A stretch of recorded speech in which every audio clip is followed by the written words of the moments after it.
e eu apoio a Associação Mães e Pais pela Democracia. A favor de uma educação mais livre, justa e verdadeira no nosso país. Para garantir a pluralidade de ideias e o respeito às diferenças. A democracia é a cada dia um bebê precisando de cuidados. Precisa do carinho de mães e pais. E acho de extrema importância esses movimentos nos dias de hoje.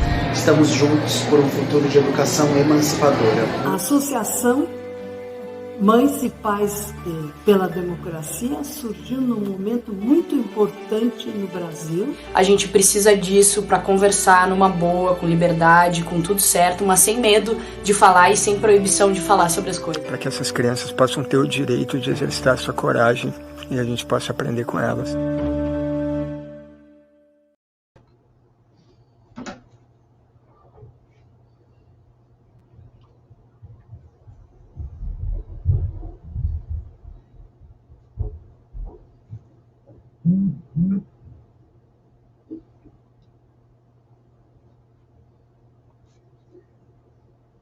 Olá, bom dia a todas e todos. Nós saudamos a todas as pessoas que estão nos acompanhando nesse momento pela página da Associação Mães e Pais pela Democracia.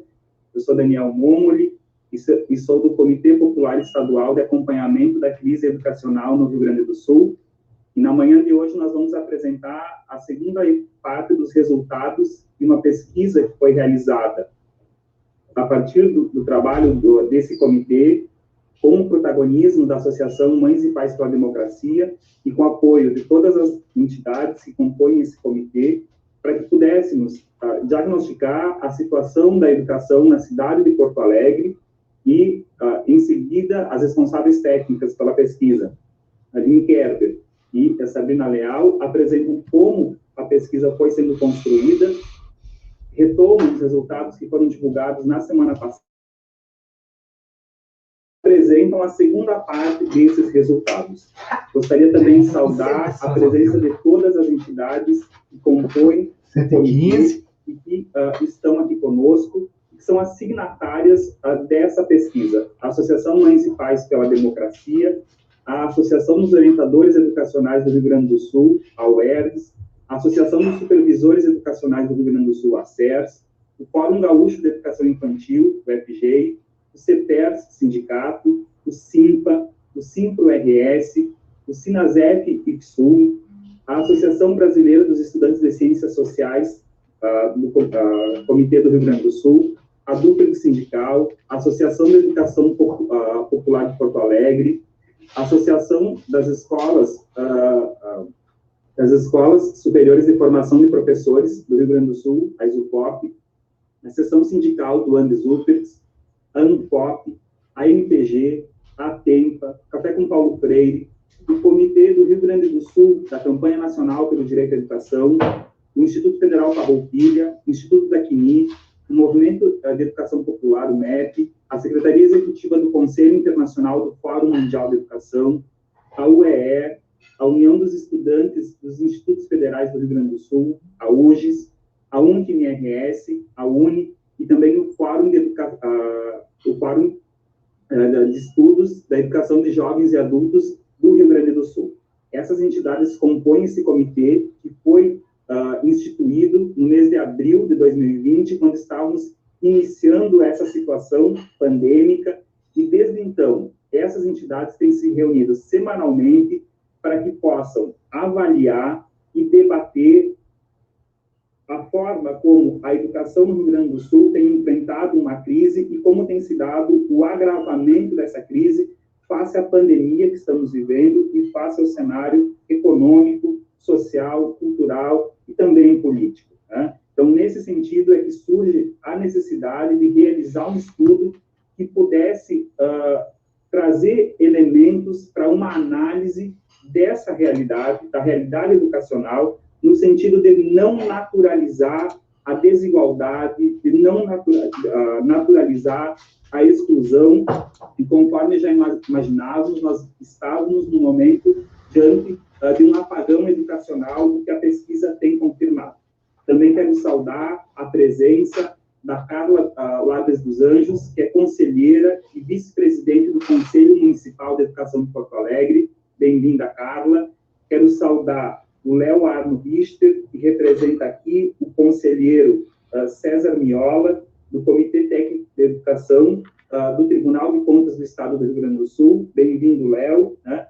E passo de imediato a palavra para a Aline e para a Sabrina, para que elas possam fazer a apresentação da segunda parte dos resultados obtidos com a pesquisa. Então, bom dia a todas as pessoas que nos assistem e que compõem essa nossa segunda coletiva aqui de imprensa para divulgar os resultados da nossa importante pesquisa sobre educação na pandemia da Covid-19, olhando as 3 redes que atuam aqui em Porto Alegre, rede municipal, rede estadual e rede privada. A gente dividiu a pesquisa em 2 partes, são os 2 públicos que a gente entrevista e pesquisa, investiga nesse estudo. Mães, pais e responsáveis, é a pesquisa 1, que a gente apresentou na semana passada e vai retomar nessa edição da coletiva de imprensa, e também a pesquisa com professores e professoras, que é a pesquisa que começaremos a apresentar a partir da semana que vem. A gente decidiu apresentar em partes para não gerar opacidade da informação, porque são muitos dados. Também agradecer a presença da Carla, convidada, e também do Léo Richter. Esperamos que vocês também se sintam à vontade para fazer questionamentos e que o nosso estudo possa contribuir para as reflexões e para as decisões. Então, vou esperar o Daniel colocar a apresentação aqui para a gente iniciar o compartilhamento dos dados. Muito importante essa pesquisa para o fortalecimento da transparência das políticas públicas de educação, para o aumento da accountability e também induzindo o aumento da participação social e a qualificação na tomada de decisão das políticas públicas, que a gente vem notando que estão sendo feitas sem o diálogo necessário e muito de cima para baixo, sobretudo em algumas redes. E para nós é de suma importância a criação desse comitê estadual, porque congrega as principais instituições do Estado na área da educação, e que tem juntas pensado em soluções para esse flagrante apagão educacional que estamos vivendo aqui no Rio Grande do Sul, e a pesquisa evidencia isso para Porto Alegre. Então, é a segunda etapa dessa pesquisa, com foco nas mães e pais aqui de Porto Alegre. Pode passar, Daniel. O relatório final a gente vai entregar no dia 15 de setembro, com todos os dados. Nós teremos 2 próximas rodadas de coletivas nas próximas 2 semanas. Pode passar. E hoje o foco dessa etapa da pesquisa de mães e pais está na questão da volta às aulas.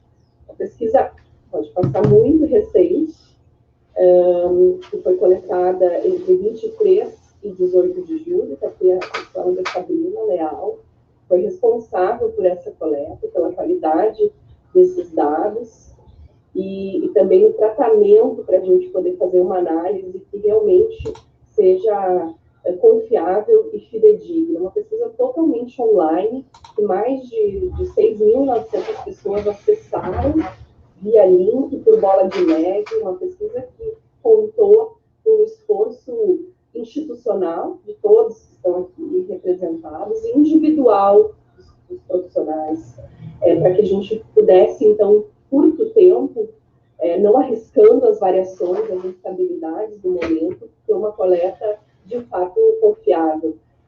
A nossa amostra por conveniência resultou em 2.200 pesquisas validadas, e aí para os 2 públicos, de mães e pais e responsáveis, 191 entrevistas, e na pesquisa de professores, que a gente começa a apresentar na semana que vem, 1.009 casos.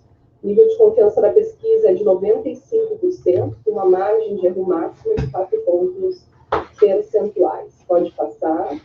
Então, aqui, só para frisar os objetivos da pesquisa, que é mapear as condições, as necessidades, as barreiras e os impactos da educação nesse período de pandemia, e também de identificar a opinião sobre segurança e critérios para essa volta às aulas. Um estudo, um instrumento que se baseou em vários outros instrumentos, documentos e protocolos, a exemplo do documento que trata desse tema de volta às aulas, da Campanha Nacional pelo Direito à Educação. Eu e a Sabrina, como falei, somos as responsáveis técnicas, e mais uma vez uma alegria, Sabrina, que a gente está fazendo esse trabalho conjuntamente, incidindo na agenda pública, movimentando as instituições, e muito orgulhosa de ombrear esse momento com todos esses colegas, né? E, de fato, são pessoas engajadas em construir uma educação pública de qualidade. Também saudar aqui os pesquisadores envolvidos, o Daniel Momoli, o Ney Poloto, o Amâncio Ferreira e o Fernando Gonçalves, o Marcelo Prada e a Patrícia na produção desse espaço, e as entidades assinantes da pesquisa, o Daniel já mencionou, vou passar direto para os resultados. Daniel, a gente já tinha na semana passada apresentado um perfil da amostra, que é muito relacionado, e a gente fez isso, essa ponderação, com o universo das 3 redes em relação às matrículas dos estudantes, e ali, traduzindo para o perfil de mães e pais entrevistados, pode passar. E aí entramos mesmo nos dados. O primeiro dado que a gente traz é sobre reforço escolar. A maioria, 76%, concorda ou concorda em parte sobre a necessidade de reforço escolar para os seus filhos. E esse percentual ainda é maior na rede municipal, 86%. E, claro que a gente observa as diferenças nas redes, tanto privada quanto pública, analisando como 2 grupos, mas a rede municipal se destaca em relação à percepção de reforço escolar. Pode passar. Perda do ano letivo, a maior parte discorda, 48,6%, sobretudo na rede privada, que aí é o percentual de 71,1%, mas chama atenção, e aí aproveitando a presença do TCE aqui conosco, que 52,3% das mães, pais e responsáveis dos alunos da rede municipal concordam com a perda, né, que o seu filho pode perder o ano letivo. E aí, dialogando diretamente com a determinação do TCE, que a prefeitura fornece alimentação, que a gente viu na semana passada que mais de 80% não recebeu alimentação, e também ensino à distância. Muito embora a gente saiba que há aí algumas divergências em relação ao ensino à distância, à plataforma Cortex, mas é preciso se atentar à opinião das mães e dos pais neste momento. Pode passar. Perda de interesse. A maioria concorda ou concorda em parte, e aí 63,3% é a soma dessas 2 escalas, com essa afirmação de que o filho perdeu interesse pela escola e pelas disciplinas nesse formato de aula em casa. Isso dialoga muito com a questão também do apagão educacional, e esse percentual, novamente, é maior ainda na escola pública municipal, de 76,8%. Então, temos todos os problemas que a gente está tratando aqui. O problema maior, que está presente em vários indicadores, é para a rede municipal de ensino de Porto Alegre. Pode passar. Abalos emocionais. Acho que meu filho está com humor diferente, triste, irritado, ansioso, revoltado, depressivo por conta das aulas em casa. Vou ter que deixar mais alto aqui. No ambiente escolar. Há uma distribuição importante, né, das 3 possibilidades aqui, de concorda em parte ou discorda, mas a concordância, e a concordância em parte, ela é muito maior. Então, a maioria concorda com isso. E aparece de forma mais importante, essa questão dos abalos emocionais, de novo, para as escolas públicas, em específico para as escolas públicas municipais de Porto Alegre. Pode passar. Mas é um problema para as 3 redes. E aí, a questão do atendimento psicossocial para alunos e familiares na escola. Então, 41,8% acha muito importante, e aí 33,4% acham importante esse atendimento psicossocial, a maioria em todas as redes, e aí o destaque aparece para os alunos de escolas públicas estaduais, aquilo que é mais significativo, 52,4%, considerando a importância máxima para esse atendimento psicossocial, e aí, com certeza, dialoga com a questão da idade, por serem adolescentes, talvez isso esteja agudizando. Pode passar. Depois, exigências para volta às aulas. Aqui é uma bateria de questões que a gente testou e trago o primeiro dado, que é, acho que é a manchete principal, que demonstra que a distribuição da vacina gratuita e em massa é de suma importância para os pais e para as mães, para pensar nesse volta às aulas. Então, temos aí uma pesquisa correlata e recente em São Paulo, no município de São Paulo, que apresenta que 80% das mães e pais não querem volta às aulas. A gente poderia relacionar aqui que, sem vacina, 89% das mães e pais não levarão os seus filhos para a aula. Então, nosso percentual é ainda maior pensando nessa condição. E na rede privada, esse percentual é menor, e aí a gente está falando, obviamente, da questão das pressões da rede privada para essa volta às aulas. E aqui, nesse indicador, fica claro quando se observa essa redução, e também no papel do Estado.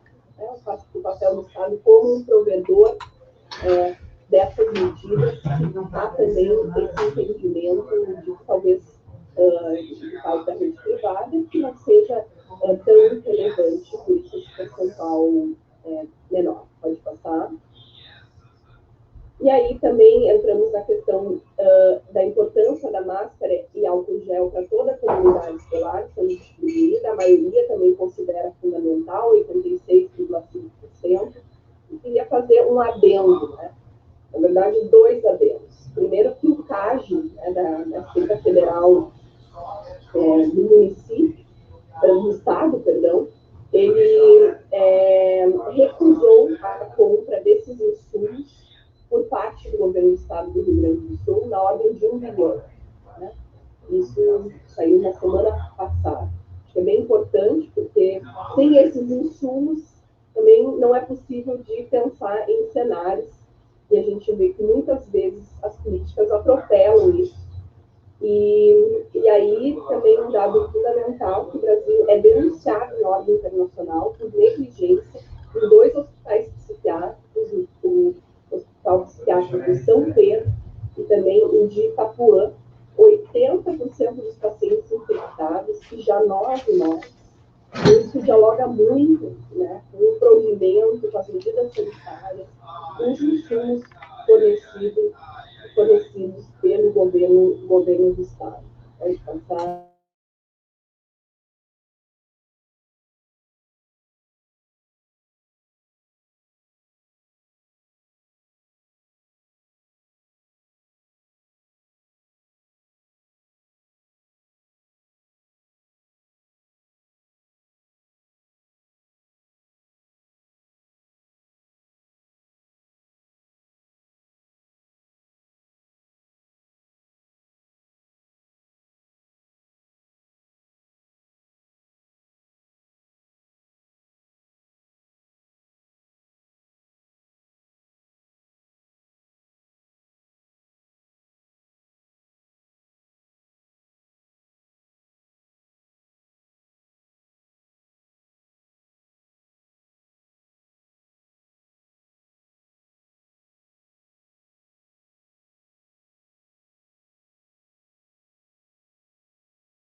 entendendo como importante para pensar em volta às aulas.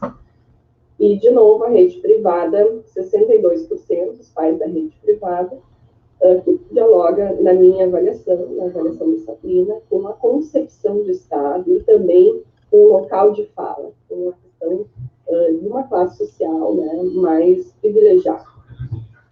Pode passar. Então, aqui, dados mais gerais, que não estão segmentados por rede, mas que mostram o que se quer, para além dessas questões de vacinas, de teste de massa, de uso de máscara e álcool gel, a manifestação formal de suficiência da rede de atenção de saúde de Porto Alegre, aí, Carla, acho que é bem importante, 63,5%, a maioria entende que é preciso essa manifestação formal para a volta às aulas. O documento com responsabilidade legal do Estado ou escola pela contaminação e morte dos alunos ou professores, também a maioria entende dessa forma, 58%. E a escola ter espaço reservado para a situação de adoecimento de alguma pessoa da comunidade é muito importante, para pelo menos, aí eu estou citando aqui para esses 3 dados, aquilo que é considerado muito importante nessa escala apresentada. Então, ter esse espaço é importante para 50,4%, também a maioria. E aí, se a gente olha, o importante aparece como 20,5%. Então, temos mais 70% entendendo que é fundamental um espaço reservado para esse também atendimento, mesmo com volta às aulas, mesmo com vacina, mesmo com redução dos casos por 14 dias consecutivos. Pode passar. E aí, pensando em estrutura de volta às aulas, nos chama a atenção que 47% dos entrevistados municipais não concordam que as aulas devem retornar com mais professores e mais funcionários, exceto na rede estadual, em que a maioria, 53%, né, concordam com essa afirmação. Né? Então, a gente, e aí tem concorda em parte, né? Mas concordam, né, com essa afirmação. A gente, talvez essa questão aqui, em específico, né, induza um entendimento de que, se tiver mais professores e mais funcionários, esse volta às aulas poderia ser concretizado. Acho que essa questão, ela ficou dúbia, mas mesmo assim, chama atenção a questão da rede estadual, essa demanda por mais profissionais, mesmo com todos os indicadores de saúde reduzindo, seria necessário mais profissionais. Eu acho que isso dialoga diretamente com a demanda existente. Pode passar. Conteúdo de volta às aulas. 41,6%, que é a maior parte, não a maioria, a maior parte, né, dentro dessa escala que a gente apresenta, concordam que os conteúdos das aulas online devem ser repassados presencialmente assim que a pandemia acabar. E aí também a gente apresenta no início a questão do reforço escolar, né, das dificuldades, também são dados que se relacionam. A maioria na rede municipal, então, de novo, o teste, o apagão, que está muito mais evidente, escancarado na rede municipal e que está bem traduzido por essa pesquisa. E também na rede estadual aparece, e isso na rede privada, né, é de 27%, né, tá ali versus rede, 27% na rede, faltou rede privada. Então, de 27% de concordância sobre a questão dos conteúdos serem repassados presencialmente. E mostra os desníveis das redes e que, de fato, a escola pública, de forma mais genérica, ela ficou atrás do que foi constituído como um direito no acesso à educação neste momento. E que as plataformas, como a gente observou na semana passada, elas não dão conta e, na verdade, elas ajudam a potencializar a exclusão em relação a esse direito. Pode passar. Perguntamos sobre a ordem do retorno às aulas, que está muito parecido com a pesquisa do governo do Estado, e semana passada apresentamos, que começa pelo ensino superior, e última a retornar seria a educação infantil, quando houver condições, obviamente. E aí, especificando, o Daniel pode passar sobre as questões de calendário de volta às aulas. 40% concordam que a escola, que o ano escolar deve seguir e os conteúdos devem ser recuperados assim que possível.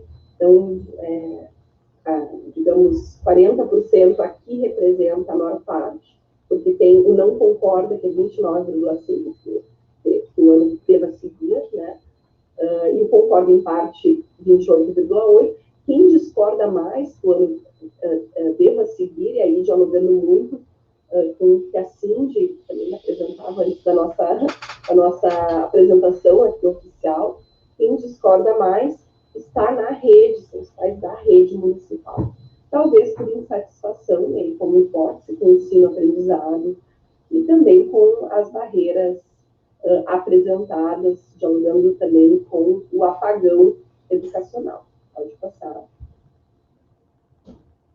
45% não concordam que as aulas iniciem aos poucos. Todavia, a maioria da rede pública, municipal e estadual acha válida essa proposta. Então, é algo para ser melhor trabalhado, né, nas políticas específicas. Passa, Daniel, quando tiver condições, né? 45,6% não concordam com o retorno de algumas matérias, mas na rede privada a maioria dos pais concordam em parte. Seria a pergunta, acho que as aulas devem seguir online, algumas matérias podem retornar presencialmente.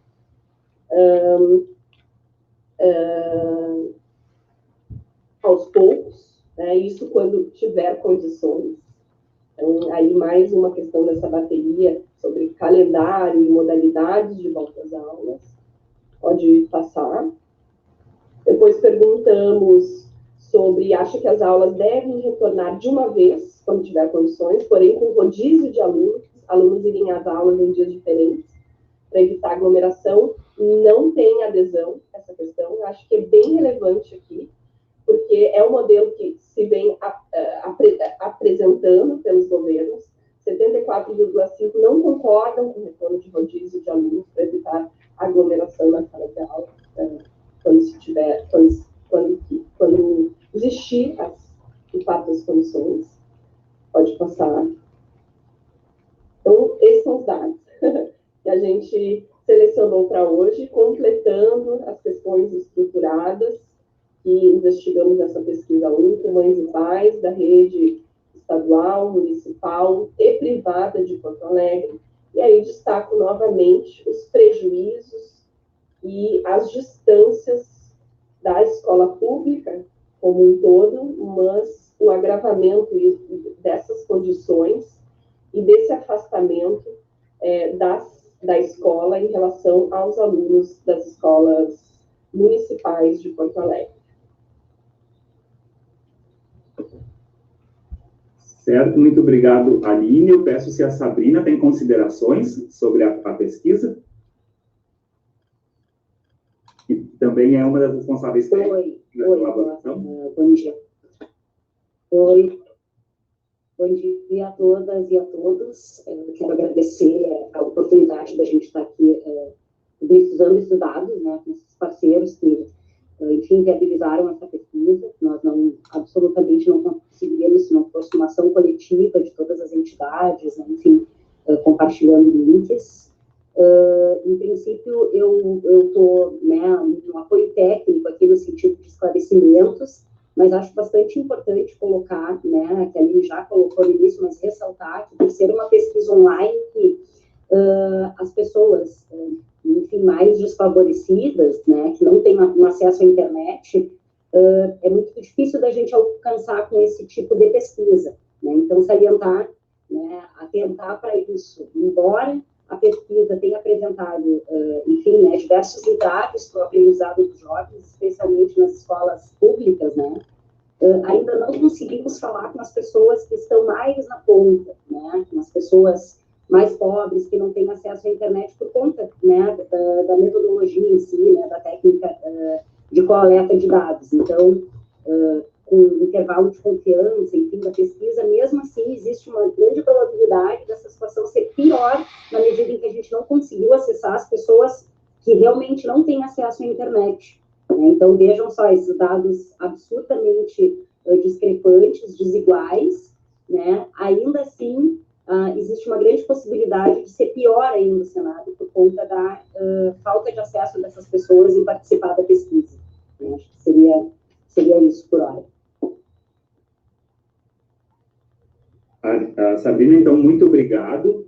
Mais uma vez, lembrando sempre as pessoas que não estiverem falando, possam deixar o microfone desligado. Eu estava recebendo mensagens, né, no Facebook de que, às vezes, há uma interferência de som. A Nina fez uma pergunta no chat. Nina, gostaria de fazer a pergunta para a Aline. Também peço se as nossas convidadas gostariam de perguntar.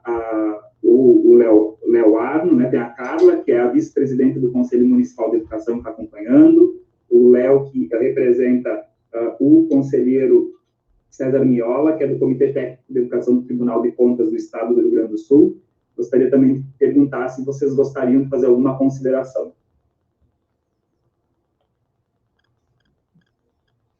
Daniel, é a pergunta primeiro ou as considerações? Pode ser a pergunta. Então, eu vou fazer.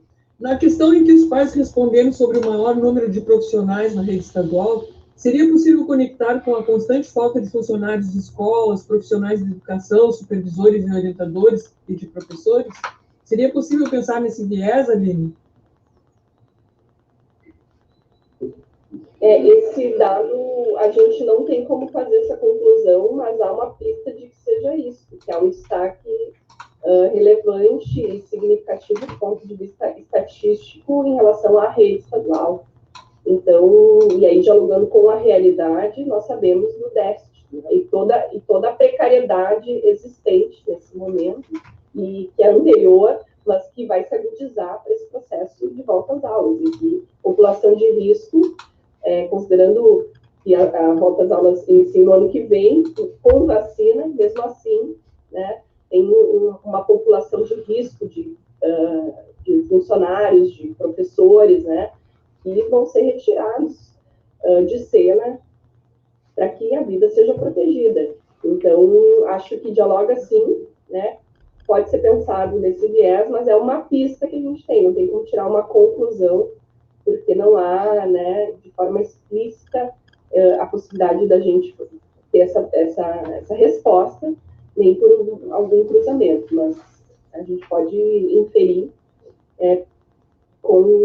fazendo cruzamento considerando os dados da realidade. Obrigada. Obrigado, Nina. Pergunto se Léo, se a Carla gostaria de fazer alguma consideração.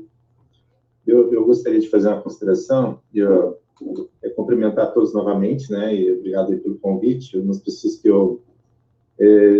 a gente convivia há mais tempo ali, né? Vejo que a Nina, né? a Manuelita e outras pessoas que a gente já tem assim um bom entrosamento, né? Como parceiros nessa área de educação. Os orientadores educacionais, né, especialmente. Eu achei muito bacana essa entrevista, essa pesquisa, né, essa entrevista online que vocês fizeram. Parabéns pela iniciativa, acho que ela está demonstrando bem, assim, acho que até aquela observação que a colega Sabrina fez, foi muito pertinente também, de que as pessoas mais vulneráveis, elas não estão justamente sofrendo com essa questão do problema da acessibilidade, devem ter tido dificuldade também para responder a pesquisa, então também concordo que o quadro deve ser pior. Eu queria fazer algumas considerações rápidas aqui, só para com relação a bons resultados em função dessa pesquisa, né? O que a gente pode fazer em relação a isso, né? E o que nós estamos fazendo, procurando fazer, pelo menos como tribunais de contas, né? É verdade, assim, que todos nós fomos pegos de forma... ninguém esperava uma pandemia dessa magnitude. E os gestores públicos estão bastante inseguros também diante do quadro, né? Mas o que nós podemos fazer? Eu acho que nós temos tentado induzir aí o poder público, os gestores, a pararem, pensarem e formalizarem planos de ação. Então, as pesquisas são importantes para que se possa direcionar planos de ação.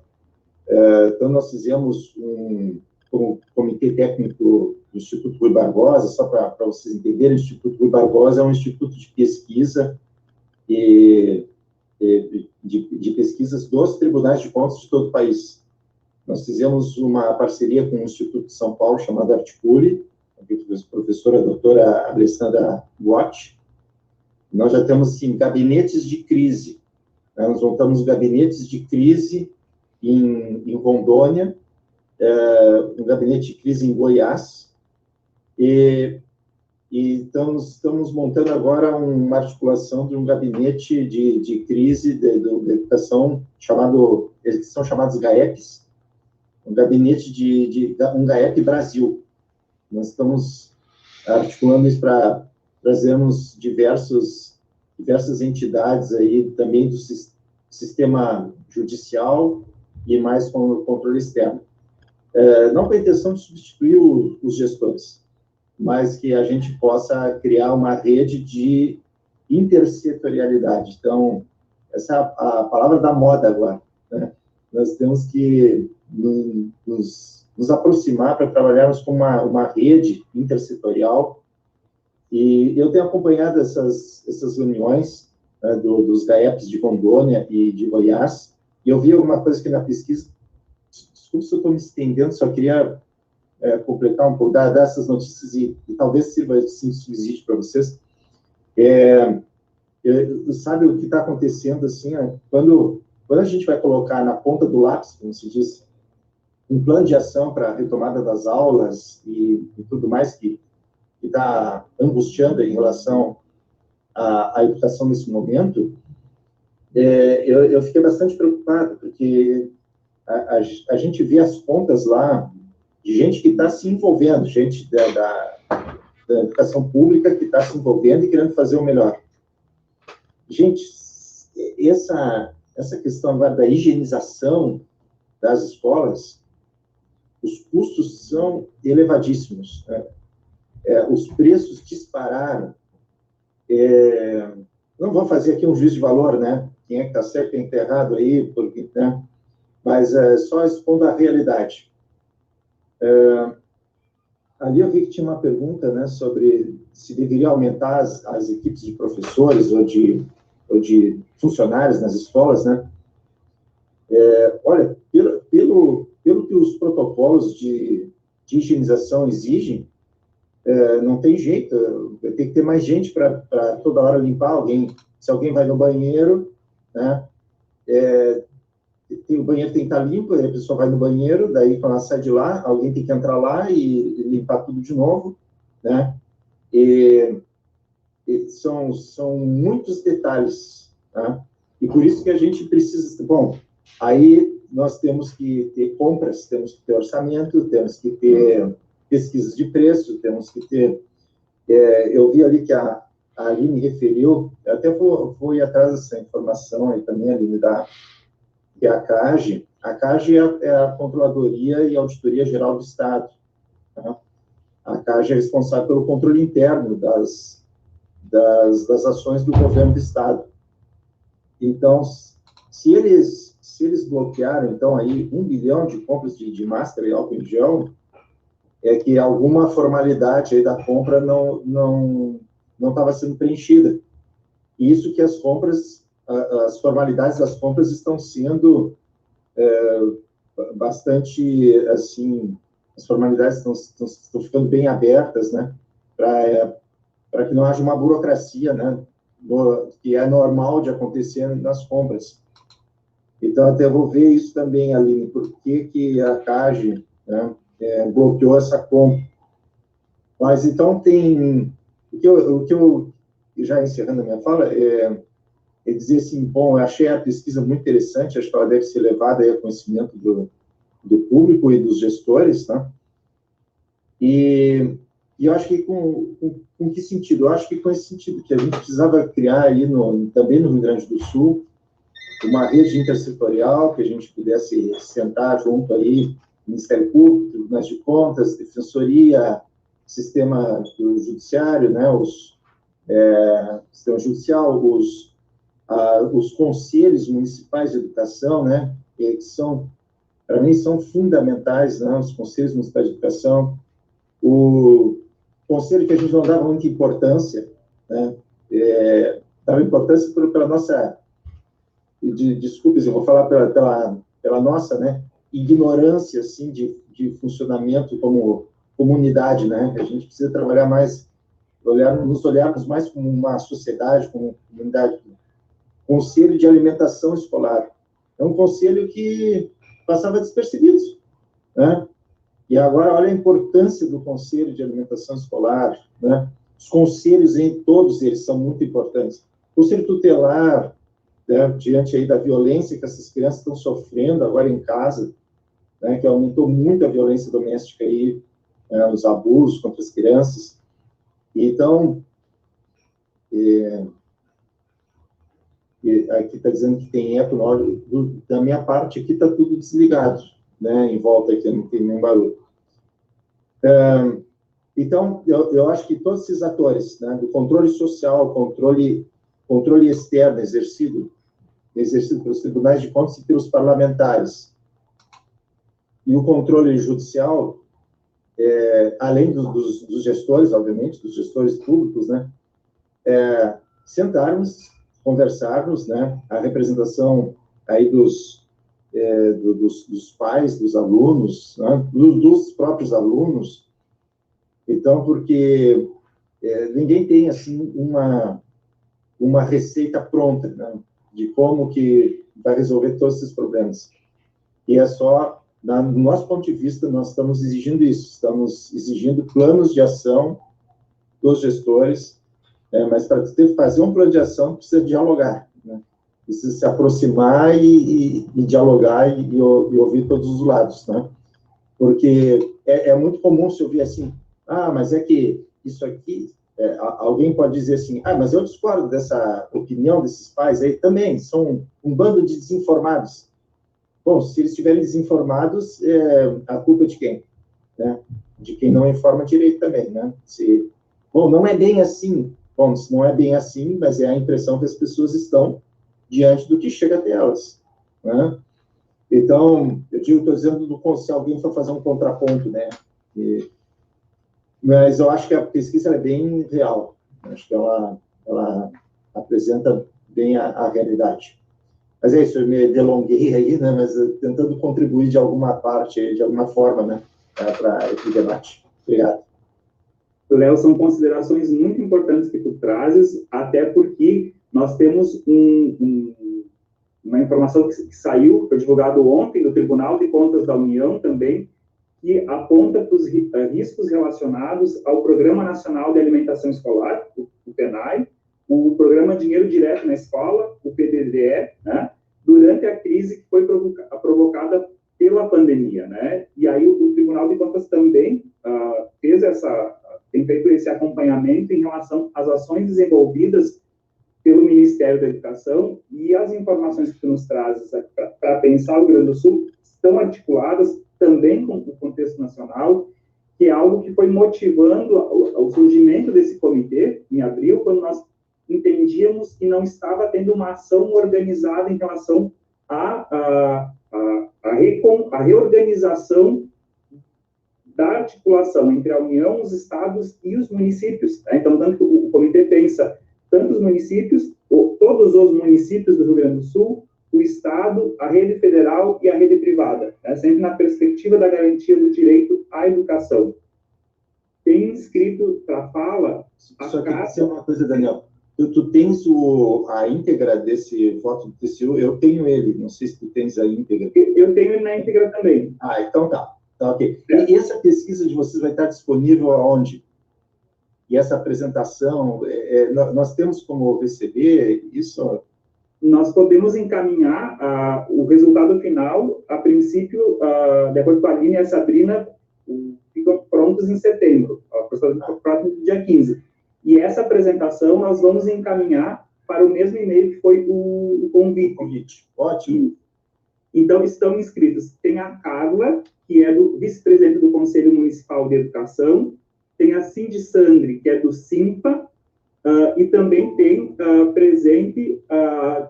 também está inscrita a Rosane Zan, que é do CETER Sindicato. Então, eu passo para a Carla. Bom dia, eu sou a Carla, eu sou conselheira e vice-presidente do Conselho Municipal de Educação de Porto Alegre. Nós, no Conselho Municipal de Porto Alegre, já emitimos um parecer sobre a reorganização do calendário escolar e também temos um grupo de trabalho, constituímos um grupo de trabalho muito preocupado com esse retorno que desde a suspensão das aulas preocupa-se com o retorno, né? Não tínhamos ideia que essa situação fosse durar tanto tempo. Vivemos essa situação de pandemia, então, todos pensávamos que seria cerca de 15 dias na quarentena, vamos parar 15 dias, mas não, né? Estamos 5 meses aí, com a suspensão das aulas e sem uma perspectiva de retorno com segurança. Então, constituímos esse GT e ouvimos vários setores, entre eles os sindicatos de professores, de funcionários, ouvimos a UERS, a SERS, as entidades que constituem o Conselho Municipal de Educação. Estamos preocupados e construindo, sim, um documento formal para agregar, para colaborar com esse retorno, quando for o momento do retorno, né, que vimos até na pesquisa, fica claro a preocupação dos pais, a preocupação dos profissionais sobre o retorno quando houver uma queda, e uma queda que seja estável, né, na curva de contaminação, ou quando houver um medicamento eficaz, uma vacina, que seja distribuído gratuitamente para a população. Nós temos nas redes públicas, tanto municipal quanto estadual, um déficit muito grande na estrutura, nos recursos humanos, e isso inviabiliza um retorno, mesmo com protocolos, porque a estrutura das nossas escolas não comporta realizar esses protocolos. Nós temos uma estrutura precária na maioria das escolas. Eu quero falar também sobre esse dado da rede estadual, onde solicitam, assim, a volta com mais professores e profissionais. Esse dado, ele certamente é pelo déficit que já tem. Faltam professores em todas as escolas, na rede estadual faltam funcionários, faltam merendeira, na rede estadual existe uma falta de profissionais sempre. Então, esse dado deve se dar a isso, que as pessoas necessitam que exista um professor da disciplina. Não tinha quando iniciaram as aulas e continua não tendo.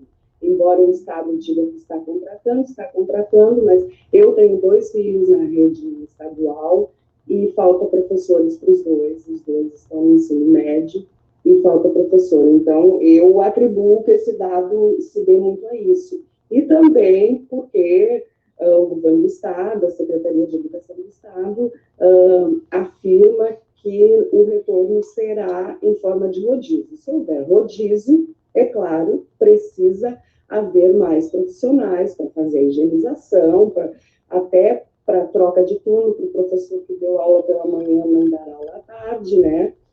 Necessita isso para haver um rodízio. Sobre o PNAE e o PDDE também, eu represento o CNE, a CPM Federação, que é a Associação dos Pais, que representa os círculos de pais e mães responsáveis por estudantes da rede estadual. E nós temos assento no Conselho da Alimentação, muito importante a atuação dos conselhos de alimentação. O Conselho Estadual de Alimentação atua muito e a rede estadual fez uma distribuição de uma cesta, a primeira cesta que foi distribuída, boa, agora está distribuindo os produtos da agricultura familiar, embora nós saibamos que não atende a todos. Não atende, eles têm um critério, que é quem recebe Bolsa Família, quem está inscrito no CAD único, pensando por um lado assim, mais humano, realmente as pessoas que necessitam mais têm que receber essa alimentação. Nós sabemos que hoje muitas pessoas necessitam, e sabemos também que não chega a todos. Ainda eu quero colocar sobre esses dados, foi a Sabrina que falou que não atingiu, né, lá a parte mais pobre da população, realmente não atinge, os dados são bem piores, porque nós temos escolas de campo, nós temos escolas indígenas, que aí aumenta esse abismo na educação. E só para concluir, eu quero dizer assim, que eu não estou nem tratando esse ano e essa situação como um apagão. Eu estou tratando como um ano em branco, um ano ainda a ser escrito. E também considero que é o nosso papel. Nós, como representantes em conselhos, nós, como sociedade civil, é o nosso papel pressionar os gestores, as autoridades, para que esse cenário mude, para que nós consigamos ter uma educação de qualidade, igualitária, com equidade, é muito importante. E também que o Conselho Municipal de Educação, ele está trabalhando, sim, e bastante, para construir um documento formal, agregando, colaborando com as autoridades, né, para o retorno das aulas presenciais. É isso. Obrigada. Muito obrigado, Carla. Informações extremamente importantes. E na sequência das ordens, da ordem de fala, nós temos a Rosane Zang, que é da direção central do CEPERS Sindicato, e depois a Cindy Sandri, que é da direção do SIMPA. E depois tem a Sabrina Leal, que é uma das responsáveis técnicas pela pesquisa. Ou pergunto, Sabrina, queres falar agora, se é alguma questão de resposta, de explicação? Estamos sem te ouvir, Sabrina. Mas eu entendi que pode ser depois. Isso, depois. Então, certo. Na ordem, então, Rosane Zan, Cindy Sandri e depois Sabrina. Então, meu bom dia a todos e a todas, né? Eu sou a Rosane Zan, faço parte da direção estadual do CEPERS, também coordeno o Departamento de Educação do CEPERS, tem algumas pastas desde a primeira gestão que nós integramos no CEPERS Sindicato. Me chamou bastante a atenção, que bom, né, que a Carla Anjos está falando sobre a questão muito importante dentro do nosso caso, se nós tivermos que voltar hoje para dentro das escolas, né, os professores, os funcionários de escola, os especialistas em educação, e o grande problema que nós temos, me chamou muita atenção o grande número ali de 74% não concorda com o sistema de rodízio hoje para volta às aulas, né? São dados, eu acho que são uma pergunta bem pertinente. Nós estamos aí há mais de 4 meses, né, sem aulas, as aulas à distância, as aulas ou com material físico ou as aulas remotas, né, e a gente vem muito interessante esse momento em que nós vivemos, onde a gente vê e está dando a importância pela educação pública. Eu acho que esse é um momento que nunca se teve para poder pensar a educação pública, e me chama muito a atenção a preocupação de todos os órgãos, o qual fazem parte, que viram agora o momento, e até que a gente vê que antes da pandemia nós já tínhamos uma extrema desigualdade em termos de educação no Brasil, e parece que com a pandemia ela vai aflorar mais. Então, se nós tivermos que hoje voltar no sistema de rodízio, tanto dito pela Carla ou pela Nina, nós teremos problemas, sim, em termos de profissionais para estar trabalhando dentro das escolas. Né? A gente vê a grande distância que nós temos da rede privada para a rede estadual, para a rede municipal, né, da educação pública. Então, nós temos hoje uma defasagem, me chamou muito a atenção que o Léo falou sobre os conselhos, né?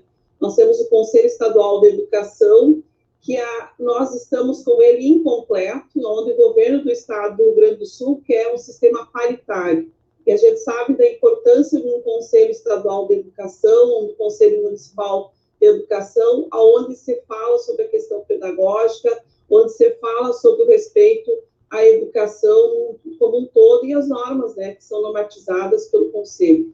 Então, a gente precisa desse momento que realmente, tanto o Tribunal de Contas ou outros entes que estejam nos ouvindo, da importância, né, desses conselhos para estar fazendo também o papel nosso, principalmente o sindicato que faz o papel de denúncia em relação a isso, mas a cobrança nesse meio tempo de concurso público. Eu gostaria que a Aline e a Sabrina nos falassem um pouco como é que é essa pergunta em relação à questão do rodízio, né, da volta, e sem falar que a gente teria muito que falar aqui sobre a questão aí da questão das plataformas que já estão dentro, né, do governo do estado do Rio Grande do Sul, e quando a gente sabe do investimento que deveria ter em termos de educação, e a grande vitória que nós tivemos na questão do financiamento da educação, e nesse meio tempo ainda está tramitando no Senado, e a gente precisa, sim, que a educação seja pública, de qualidade, laica, democrática e de qualidade social.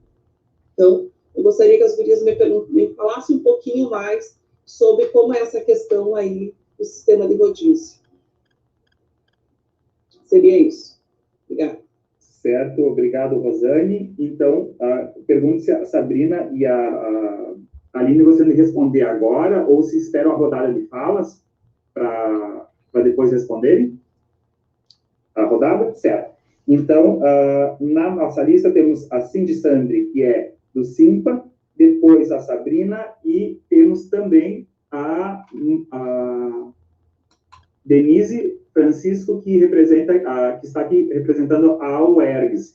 E também para as pessoas que nos acompanham pelas redes, que podem deixar os seus comentários, que nós também estaremos respondendo os comentários que estão sendo colocados nas páginas, tanto da Associação Mães e Pais pela Democracia, que transmite essa reunião, como das demais entidades que estão transmitindo essa reunião onde está sendo divulgada a segunda parte dos resultados da pesquisa que o comitê realizou junto com a Associação Mães e Pais pela Democracia. Cindy? Então, bom dia a todos e todas. Eu sou a Cindy, sou diretora do SIMPA, do Sindicato dos Municipais de Porto Alegre, e que abrange todos os trabalhadores e trabalhadoras também da rede municipal de ensino. Entendi necessário, desculpa, deu um probleminha aqui na minha conexão. Entendi a necessidade dessa minha manifestação aqui, principalmente pelo motivo de que essa pesquisa está trazendo para nós uma confirmação, né, através dos dados, da fragilidade da rede municipal de ensino de Porto Alegre. E quero dizer que, infelizmente, né, essa fragilidade vem se construindo através das gestões públicas municipais, no mínimo, há uma década.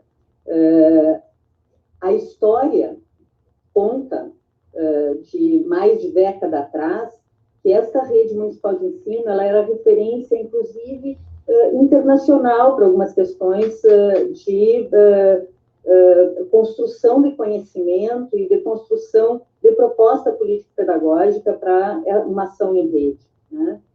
Desde o ponto de vista cultural, linguístico, lógico-matemático, aquisição da escrita e da leitura na alfabetização, e digo assim com essa reação, né, facial, porque realmente dá uma tristeza muito grande de ver o quanto foi desmontada, né, toda a qualidade da nossa educação municipal. Aí eu queria, considerando isso, né, contextualizando a situação da nossa rede, o quanto uma gestão pública, né, ela ou dá qualidade ou ela desqualifica, desconstitui, desmonta, como está fazendo, tanto do ponto de vista do município quanto do Estado, e nem levando em consideração, infelizmente, porque não vai dar tempo na minha fala aqui, sobre as maldades, as desgraças instaladas, né, na pauta da educação, capitaneada pelo governo federal. Mas, enfim, nesse contexto, né, eu quero dizer aqui para o Léo Richter, em primeiro lugar, que o teu é o maior desafio, né, de fazer com que, do Tribunal de Contas, no caso, né, de fazer com que os gestores queiram dialogar. Se vocês fizerem isso, provavelmente será a grande novidade do cenário, né, porque no caso do município, né, já vinha debilitado antes, mas com a gestão do Marquesan, simplesmente anulou-se esse espaço de diálogo, de debate, de negociação, de mediação com o governo municipal, né? Ele dialoga através de decreto, através de orientação de e-mail, por e-mail, no caso da nossa rede pública municipal. Se vocês conseguirem fazer com que eles sentem e dialoguem, eu entendo que vai ser um grande avanço para a possibilidade da gente não ver desconstituída mais ainda a nossa rede pública municipal. Bom, vindo para os dados, então, para não me alongar demais, eu queria trazer aqui, assim, me dá também a liberdade de trazer aqui uma fala aprendida pelo Paulo Freire, né? A gente faz a leitura de mundo primeiro, para depois entender como intervém nele, né? No caso, a pesquisa e os dados apresentados pela pesquisa, incluídos nessa leitura de mundo que a gente tem que fazer em relação à rede pública municipal, fica fácil de compreender por que a rede pública municipal entende que tem necessidade de mais reforço escolar e que está compreendendo que já perdeu o ano letivo, de que as aulas online devem ser repassadas presencialmente. Por quê? Porque o mundo em que está instalado a nossa rede pública municipal é um mundo quase invisível para as políticas públicas. Neste último período, com essas últimas gestões municipais, né?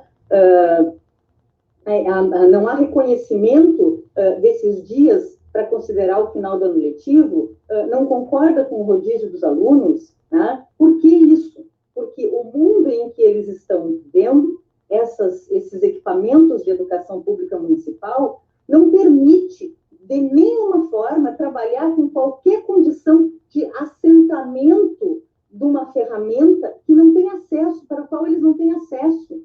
Não existe a possibilidade de confirmar, na realidade, é isso que essa pesquisa está trazendo, os 92% de acesso, 97%, 92% de acesso, que o secretário municipal de educação está dizendo que a rede pública municipal, que os alunos da rede pública municipal têm para dar conta de começar a estudar através de uma plataforma online. Não existe isso, essa realidade não existe na Vila dos Sargentos, não existe no Recanto do Sabiá, não existe no extremo sul da cidade, no Lami não tem acesso à internet, muito menos a possibilidade de ter um equipamento para cada aluno para poder dar conta de ele poder fazer com que não aconteça o que já vem acontecendo e dando conta também de todo o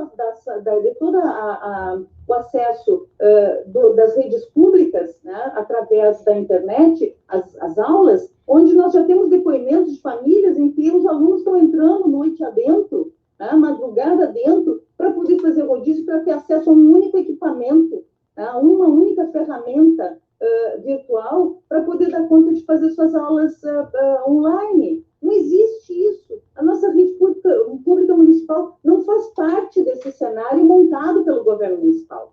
E o que ele responde, como ele responde a isso, Com nada. Não há nenhum compromisso deste governo municipal com os alunos, com a comunidade escolar que compõe a rede municipal. Nenhum. Ele diz, está aqui a plataforma, se vocês tiverem acesso... Desculpa. Se vocês tiverem acesso, entrem, recebam aulas, combinadas onde? Planejadas onde? Porque da outra parte, que é a responsabilidade do município, do gestor municipal, com a elaboração de uma proposta político-pedagógica para a rede, nós estamos esperando há vários anos, mas principalmente desde o início do governo Marquesan. Não existe uma proposta pedagógica dessa rede municipal. Então, tudo que está acontecendo nas escolas tem a ver com a iniciativa dos professores que compõem aquela escola de manter um vínculo com os alunos, para evitar que eles desistam de se relacionar com a escola até que o ano letivo possa iniciar. Essa é a nossa realidade. Isso tem que ser reconhecido. É uma população de muita vulnerabilidade que precisa de uma ação em rede de políticas públicas que também foi desconstituída. A educação não existe na periferia sem assistência social e sem a saúde, no mínimo. E, nesse caso, com a pandemia, com a geração de renda. A distribuição da alimentação é absolutamente necessária, mas vamos dialogar lá na comunidade com o serviço de assistência social, com o serviço de saúde também, para fazer essa relação que dê conta de chegar o alimento na comunidade, para a comunidade escolar, daquele equipamento escolar, sim, mas também para todos que precisam ali. Qual é a resposta do governo municipal? Fecha atendimento nos postos de saúde, os profissionais da assistência social cada vez mais contaminados com a Covid e não tendo ninguém para substituí-los, portanto, está cada vez menor a quantidade de atendimento na assistência social. Isso é a realidade para a periferia, para as populações vulneráveis da cidade de Porto Alegre. Então, o que importa para a rede municipal, para eu concluir? Hoje, importa se manter viva, sobreviver a esta pandemia, que é alimentada por esse governo municipal quando se ausenta e propõe uma alternativa que é absolutamente incapaz de ser instalada e ser executada na rede municipal. Então, o que nós precisamos? Nós estamos fazendo na nossa rede municipal, tentando garantir um vínculo desses alunos com as escolas, para não perder a relação com eles. Depois disso, vamos falar de calendário escolar. E, por sinal, o Conselho Municipal de Educação está dizendo que o calendário escolar de 2020 pode ser combinado com 2021, sem problemas, absolutamente nenhum problema. Então, o problema para nós não é a volta às aulas hoje, o problema para nós é garantir a vida daquelas pessoas que estão lá, precisando de comida, precisando de geração de renda, e garantir a vida, inclusive, dos servidores dentro daquele equipamento municipal de educação, para que eles não saiam de lá também contaminados pela falta de protocolos de atenção à saúde para quem está lá atendendo. Essa é que é a situação hoje para nós em relação à rede municipal e está muito bem representada aqui no resultado dessa pesquisa. Era óbvio que isso ia aparecer. Muito obrigada. Cindy, muito obrigado pela sua fala. Aqui nas mensagens, no chat que as pessoas que estão na nossa reunião estão dizendo, ressaltando a importância da sua fala, que faz uma denúncia que se complementa com os dados que foram apresentados. Então, pela ordem das falas, nós temos agora a Sabrina, e depois a Denise da AUERES.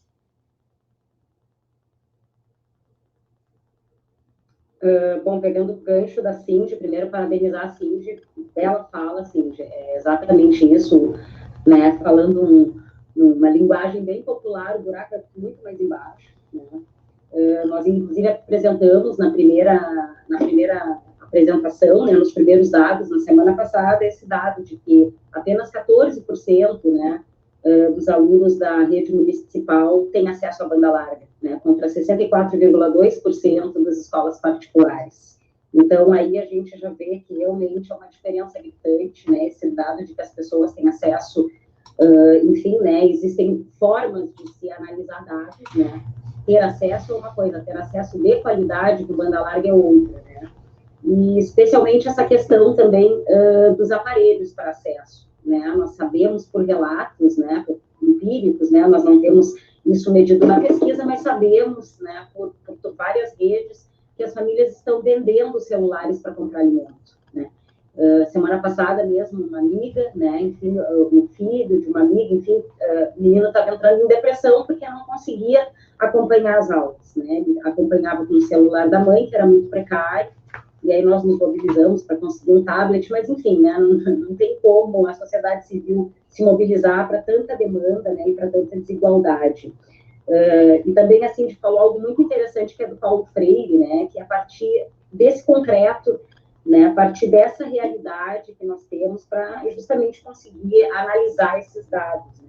E nesse sentido, eu queria chamar a atenção para além das questões estruturais. Né. Quando a gente fala hoje de um retorno com rodízio, né, que, enfim, declaradamente a maioria, né, dos pesquisados não são favoráveis, a gente tem que entender a escola também como um espaço de socialização desses jovens, né? Então, eu acho muito complicado, né, analisar esses dados sem trazer isso, sem trazer essa questão da escola para os jovens, para os adolescentes, né, que é um espaço muito importante e que tem impactado emocionalmente neles, conforme a pesquisa apontou, e também a questão cultural, né, da nossa cordialidade, da nossa afetividade, e, né, enfim, da maneira como nós somos afetivos, né, e carinhosos, né, e fazemos essas demonstrações de afeto. Né. É impossível a gente pensar um retorno desses jovens que estão há tanto tempo sem se ver, sem eles se abraçarem, né, gente? Por mais que exista nas escolas, por mais que, né, sabemos que não tem essa possibilidade de profissionais que deem conta, né, desse distanciamento, mas mesmo que existisse, né, eles vão, obviamente, se abraçar, porque é uma necessidade deles, né? A gente não pode querer replicar um modelo, por exemplo, oriental aqui no Brasil, né? Não vai funcionar da mesma forma, esse distanciamento, né? Nós não podemos desconsiderar isso, né? Fazer isso em países, enfim, orientais, né? Fazer isso na China, fazer isso no Japão, é uma coisa, fazer isso no Brasil, onde nós temos um povo extremamente afetivo, afetuoso, carinhoso, é praticamente impossível garantir esse retorno sem que eles tenham esse contato, né? Então, isso eu acho que é uma dimensão que a pesquisa não abarca, mas que empiricamente acho que todos nós sabemos, né, como é o nosso comportamento. E eu acho isso, assim, uma questão realmente impossível de se lidar, mesmo que tivéssemos todas as questões estruturais para esse retorno seguro. Né? E sobre a questão levantada antes, eu gostaria de deixar claro em relação ao retorno com rodízio, né? Porque ela está com todos os dados ali, também conduzindo a apresentação deles. É isso. Obrigada. Certo, obrigado, Sabrina. Eu acho que é muito importante destacar essa questão, né, da sociabilidade e também pensar do quanto que nós, no comitê e durante a construção da pesquisa, falávamos da importância da escuta das crianças, das estudantes e dos estudantes, mas também pensando nas questões legais, que não poderia ser possível essa escuta e do desafio que nós temos de, sim, de ouvir e de ter esse diálogo também com as crianças e com os estudantes como sujeitos da aprendizagem. Né? Só um complemento e um adendo, tá? Nós não ouvimos jovens nessa pesquisa por questões éticas que a própria pesquisa social exige que haja uma autorização dos pais. Então, a gente realmente, né, gostaríamos muito de ouvir os jovens, mas eticamente nós não podemos ouvi-los sem a autorização dos pais, né, esse processo seria muito complicado, né, operacionalmente falando, assim, até pelo tempo, enfim, pelos recursos, tá? Só para esclarecer. Certo, muito obrigado, Sabrina. Então, a Denise, que é da AUERGS. Então, tá. Bom, quando vemos, né, a minha preocupação com os dados da pesquisa é quando apontam, né, a necessidade de um atendimento psicossocial e o abalo emocional, né? Com certeza, quando voltarmos, né, na pós-pandemia, esse retorno às aulas vai estar permeado, vai estar totalmente vinculado a essas questões. E o aluno, o orientador educacional já faz esse trabalho, né, do métier, né, do fazer do orientador educacional, lidar com quem? Com vidas, com as pessoas, no contato, lidando com questões, com problemas dos alunos, que isto tudo pode facilitar ou dificultar a sua aprendizagem, porque o ser é uno, né? Nós não dividimos, né? Me preocupa quando a gente já faz algum encaminhamento no sentido de uma parceria maior, que a escola, quando percebe, o orientador educacional, quando recebe aquele aluno, que o professor encaminha, que a gente conversa, que tu percebes que há uma necessidade de um atendimento especializado, e aí a minha fala vai, também concordo com a Cindy, como estabelecer, né, essa rede de atendimento que é falha, que já não dava conta da demanda de profissionais necessários na área da saúde, envolvendo aí também os psicólogos, psiquiatras infantis, né, os geriatras que atendem os adolescentes, já não temos o fonoaudiólogo, enfim, toda uma gama de profissionais necessários para que haja esse trabalho conjunto. Então, a minha pergunta, né, muito pautada nessas duas questões aqui que me deixaram profundamente mais preocupada ainda, é justamente essa questão, como dar conta nessa pós-pandemia de todas essas demandas, e não só por parte dos alunos, famílias que vão estar... Eu trabalho numa comunidade de vulnerabilidade social extrema, e que muito, sim, nós estamos lá fazendo a entrega, né, enfim, já teve alimentação lá no início, né, do rancho, lá da merenda escolar, e as pessoas agora chegam e dizem, eu não tenho celular. Eu até comentei lá com o diretor, vou fazer uma campanha para ver se a gente arrecada, porque, assim, é inúmero o número de pais que chegam e dizem que estão passando necessidade. Aí, como é que a gente vai dizer que eles querem que os alunos participem? Eles querem que os filhos se envolvam, né? Porque eles consideram, sim, importante que o filho esteja estudando. Mas e aí, como tu baliza a questão da comida, ou tem um celular para estudar? A questão dos dados também, né? Enfim...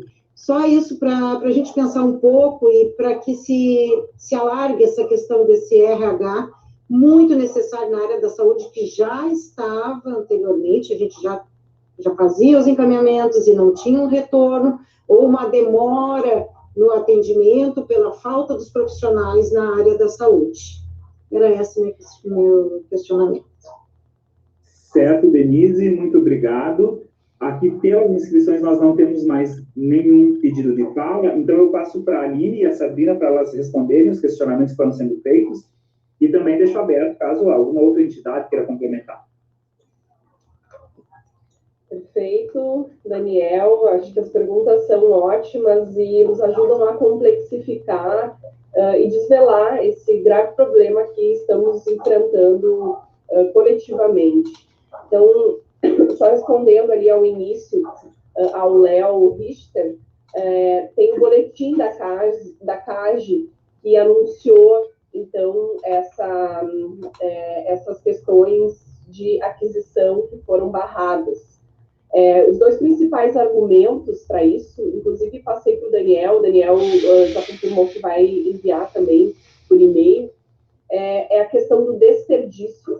Então, o cálculo não bate, na opinião dos auditores, né? Há desperdício e também risco de contaminação, sobretudo em relação às luvas que foram solicitadas nesse orçamento, que não teria aí possibilidade de isolá-las, gerando inclusive um risco dessas luvas ficarem em falta para os profissionais de saúde. Imagina, a gente está falando aqui de 1 bilhão de materiais, né, que seriam adquiridos. E aí, claro, assim como o computador dobrou de valor em relação ao início da pandemia para agora, inviabilizando e constituindo em mais barreira de acesso à educação, os materiais de higiene, os EPIs, também dobraram de valor. E aí estamos falando de novo e nos confrontando com algo que a gente muitas vezes não fala, mas está implícito aqui em tudo que a gente está dialogando, que é essa lógica de mercado. Quer dizer, a previsão para um computador voltar ao valor que era antes é de 3 anos para que o mercado seja regulamentado, né? A Apple hoje, por exemplo, é a empresa que mais lucra, né? E, quer dizer, a gente está vendo aí um empobrecimento, a gente está vendo a miséria, mas há quem lucre, né? Há empresas que lucrem mais e há também ricos ficando ainda mais ricos nesse momento de desastre, de pandemia, né, e de uma catástrofe para a humanidade, né? Essa matança absurda que a gente vai se dar conta logo ali do que aconteceu, falando isso de forma coletiva, e a gente aqui num delírio, falando de volta às aulas num contexto de curva ascendente, né? E, de fato, pensar em rodízio, está aí a percepção das mães e pais, não é adequado, não é adequado do ponto de vista sanitário, nem moralmente, nem eticamente, porque há vidas sendo perdidas, eu não quero nem que a do meu filho, né, seja perdida, nem o filho de ninguém, né? Então, sobre a questão do CAGE, então, é isso, né, são os apontamentos. Sobre o rodízio, que a Sabrina, então, passou para mim, né, que é a pergunta da Rosane Zan.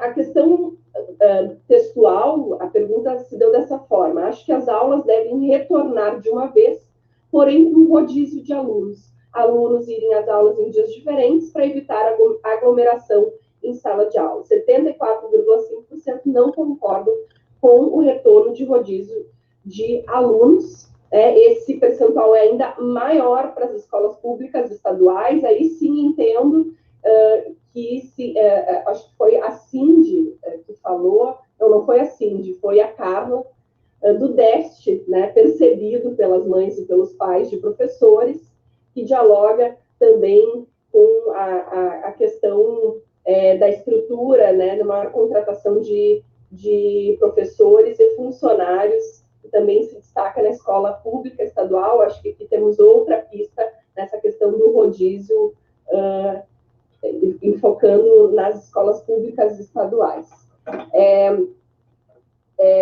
Então, respondendo também, dialogando com a Denise, que traz a questão das famílias que dizem que não tem celular, né? Imagina a angústia de tu não ter um celular para o teu filho conseguir acessar uma aula. Isso, por si só, é uma violência que precisa ser denunciada, né?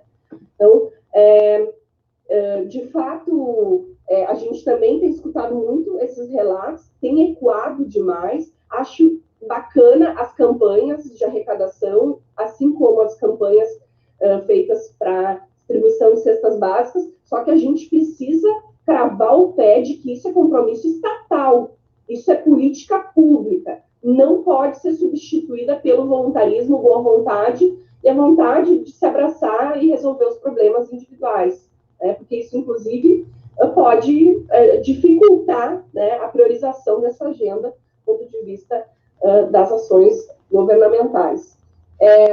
Na pesquisa anterior, Denise, e aí, claro, vai aparecer depois nesse relatório final, 1/3 das famílias, mesmo, Léo, que não estejamos, como a Sabrina bem pontuou, entrevistando as famílias mais vulneráveis, porque elas precisariam de internet, aparelho, né, e também estar nessa rede que circulou o link da pesquisa, né? Então, a gente não tem aqui as mais vulneráveis, mas mesmo assim, 1/3 dessa amostra diz que ou tem auxílio emergencial no momento, ou precisa e não tem, tá?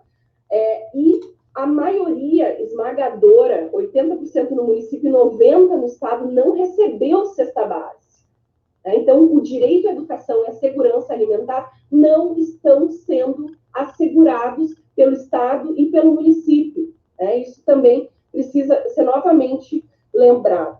A seguinte fala muito bem da fragilidade, da invisibilidade da rede de ensino municipal, e que é o grande calcanhar de Aquiles, e se não fosse, não teríamos aí um prefeito prestes a ser impeachado e que, de forma inconsequente, abre, na véspera do Dia dos Pais, uma curva ascendente o comércio. Isso também a gente precisa dizer. E que não se preocupa com a saúde de professores e funcionários contaminados já em escolas, porque não existe protocolo, né? Então, se a gente precisa guardar algo, salvar algo, de fato é a vida de professores e funcionários que estão fazendo plantão em plena bandeira vermelha nas escolas, e acho que isso a gente precisa conjuntamente fazer ecoar, né? Aumentar o coro. Realmente o que a gente está disputando aqui é por políticas adequadas, não inadequadas. Entendemos que há uma elitização da educação pelas tecnologias e que constitui hoje a educação o maior polo de desigualdade.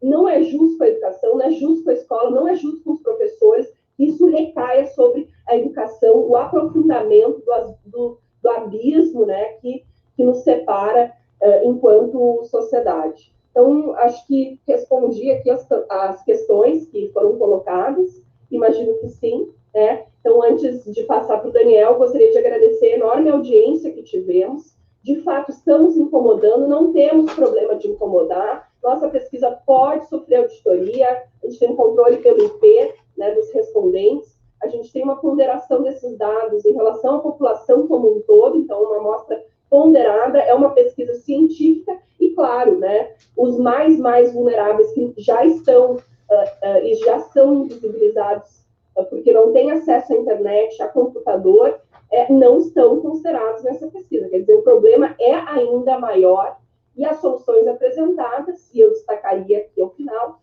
que o governo do Estado tem insistentemente apresentado, como a questão dos rodízios, não satisfazem a população. Quero ver governo peitar 72% de uma comunidade e inventar de colocar rodízio e de considerar como a solução uma plataforma, né? No Estado temos a do Google, aqui a Cortex, como a solução para todos os problemas. O que se apresenta é como parte do problema as soluções apresentadas pelas políticas municipal e também estadual. Muito obrigado, Aline. Eu pergunto se as entidades que estão aqui conosco na reunião, se tem alguma consideração, alguma pergunta. Também pergunto para o Léo e a Carla se eles têm ainda alguma observação. Se não, nós passamos para o encerramento, as considerações finais e encerramento da reunião de hoje. Bom, eu gostaria só de agradecer aí o convite, né? Foi muito esclarecedor participar aqui com vocês, eu achei muito importante, vou transmitir para o Dr. César. Nós temos realmente grandes desafios aqui para vencer, né? O Dr. César Miola é o conselheiro relator das contas de Porto Alegre, né, da Prefeitura de Porto Alegre, neste ano de 2020. Estamos fazendo tudo que podemos dentro das nossas competências constitucionais, né? Tanto é que vocês devem ter acompanhado aí a medida cautelar que foi emitida pelo conselheiro em relação à alimentação escolar, em relação ao risco, um risco... eu tenho que cuidar minhas palavras aqui também, né? Mas há um grande risco, né, com relação a esse banco de dados de informações pessoais que vão circular em função dessa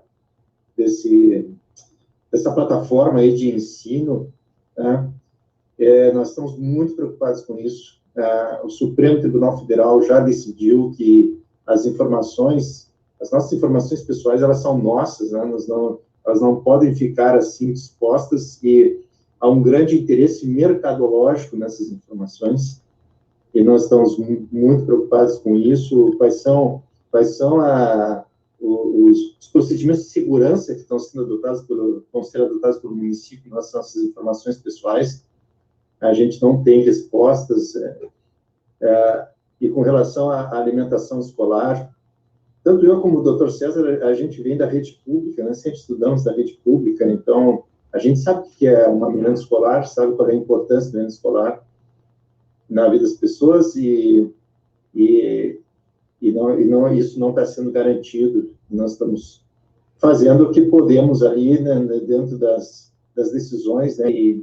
E doutora Aline, também estamos estão dizendo que nós estamos incomodando, mas estamos tentando fazer com que se cumpram, né, as determinações nesse momento aí que a educação tenha um olhar, né? Somos muito hipócritas, né? Assim, nós temos o artigo 227 da Constituição da República lá, que diz que a criança é a prioridade, né? Que a educação é prioridade, tudo é prioridade, mas na hora mesmo, né? A gente não vê as ações práticas representarem essa prioridade. Então, nós estamos à disposição do Tribunal de Contas. O conselheiro César Miola, vocês sabem, ele é muito interessado nessa área da educação e estamos abertos aí para qualquer contato, aí, convites e esclarecimentos também das nossas decisões e o que a gente puder ser parceiro, né, que é o que eu acho que é o mais importante agora, a gente poder trabalhar, como eu disse, tentar trabalhar numa rede. Eu vi ali a Cindy disse, o grande desafio é o diálogo, né? Eu entendo o que ela está dizendo, e realmente a gente não pode desistir, né? E irmos em frente, porque há o futuro de muitas pessoas em jogo, né? Nessa questão da educação, desde os profissionais, os alunos, né? E nós temos que focar nas pessoas. Então, muito obrigado aí pela oportunidade. Certo, muito obrigado, Léo. Não sei se a Carla tem alguma consideração, que é do Conselho Municipal, vice-presidente do Conselho Municipal de Educação. Tenho sim. Eu quero abordar um assunto, isso para pensar, para reflexão, né, que não foi abordado e, na minha opinião, é muito importante também nesse pensamento de retorno aí, que, claro, na minha opinião, também na opinião do CNE, no momento não é possível, não é viável, mas eu quero abordar a questão do transporte. O transporte, o deslocamento não foi abordado, geralmente se esquecem disso, né, e para mim é uma preocupação muito grande, porque nós também temos uma estrutura bem precária no transporte coletivo, nas vans que transportam estudantes, e quando eu falo de transporte, não é só dos estudantes, né, o transporte e deslocamento também é dos funcionários, é dos professores, é dos pais que levam seus filhos à escola. Então, quero deixar esse assunto assim para uma reflexão, né. Quero agradecer o convite em nome do Conselho Municipal de Educação. Consideramos muito importante esse debate, né, essa amplitude de ideias, né, isso faz parte da democracia e é muito saudável, e eu reafirmo que é o nosso papel como representantes, já que a sociedade toda não pode dar a sua opinião, nós podemos ouvir e transmitir e lutar, fazer esse trabalho de buscar com que tudo que a sociedade deseja e merece, né, porque esses recursos saem do nosso bolso mesmo, através dos impostos que nós pagamos, então nós temos esse compromisso social de cobrar, de exigir das autoridades, dos gestores, esse retorno em benefício da sociedade, e esse momento ele é crucial para nós, como representantes, fazer essa exigência, esse tensionamento, essa pressão para que mude para melhor e que a sociedade seja atendida como merece. Muito obrigada. Certo, Carla, muito obrigado. Acho que é muito importante esse elemento do destaque do transporte escolar, porque o segundo lugar de maior índice de transmissão é o transporte público, né, entendendo o transporte coletivo, não público, desculpa. O primeiro seria em relação aos hospitais, e o segundo é o transporte coletivo pelas condições que se tem. Então, acho que realmente isso vai mostrando todas as faces que precisam ser observadas quando nós falamos das atividades de ensino, das atividades educacionais. Os dados que foram apresentados nessa segunda etapa, eles reafirmam aquilo que o comitê disse no seu posicionamento público no mês de junho, em que afirmávamos que a situação da emergência sanitária em que nós vivemos hoje, ela não pode ser o pretexto para negar o direito à educação. E a excepcionalidade que nós estamos vivendo, ele tem nos levado a uma ruptura nos processos formativos, nos vínculos entre as crianças, os estudantes, as instituições de ensino, escolares e acadêmicas também, né? E os dados que foram apresentados hoje mostram isso, principalmente naquele dado em que revela a perda do interesse nas aulas, a perda do interesse nas atividades educacionais, né? E reforçando o papel que o Comitê Popular Estadual de Acompanhamento da Crise Educacional do Rio Grande do Sul tem, né? Que é o compromisso de debater as medidas de redução dos efeitos ocasionados pela pandemia, evitar o aprofundamento da exclusão escolar e também da exclusão universitária, né? E principalmente naquilo que é apresentar o debate público no sentido de que nós não estávamos sendo ouvidos e ouvidas enquanto sociedade, né? E o comitê, ele surge a partir da reunião, do encontro com as entidades que defendem a concepção pública de educação, do acesso amplo, público, universal e democrático à escola e também às instituições de ensino superior, sejam elas naquelas instituições que são públicas, sejam elas naquelas instituições que oferecem a educação privada, como sempre destacou a Margot, que hoje não está na nossa reunião, que é do Simpro-RS, mas que destaca a responsabilidade que temos que ter quando falamos da diferença entre a educação pública, da educação que se oferece nas instituições privadas e sempre prezando pelo padrão de qualidade social e pedagógico garantido tanto na Constituição Federal quanto na LDB. Também destacar que na próxima semana nós apresentaremos a parte 3 dos resultados. Também estaremos apresentando pela página da Associação Mães e Pais pela Democracia, e ainda hoje nós colocaremos à disposição das pessoas a apresentação que foi feita, junto com as informações, e ao longo da semana estaremos fazendo a circulação dessas informações e nos colocamos sempre à disposição ao debate, à conversa, à apresentação, como muito bem destacou a Aline, né, que foi o compromisso que tivemos na construção dessa pesquisa, observando todos os critérios, todos os aspectos, para que nós tivéssemos a validade das informações, a confiabilidade delas, para fazer o diálogo justo, franco e leal com os órgãos públicos, com as entidades que são responsáveis pela garantia do direito à educação.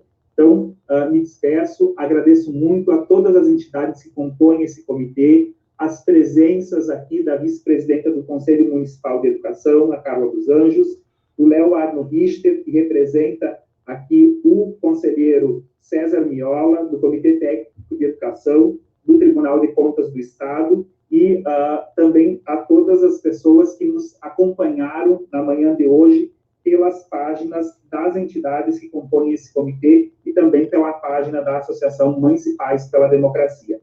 Muito obrigado e até a próxima sexta-feira, e que continuaremos manifestando e divulgando os dados com a pesquisa. Eu apoio a Associação de Mães e Pais pela Democracia.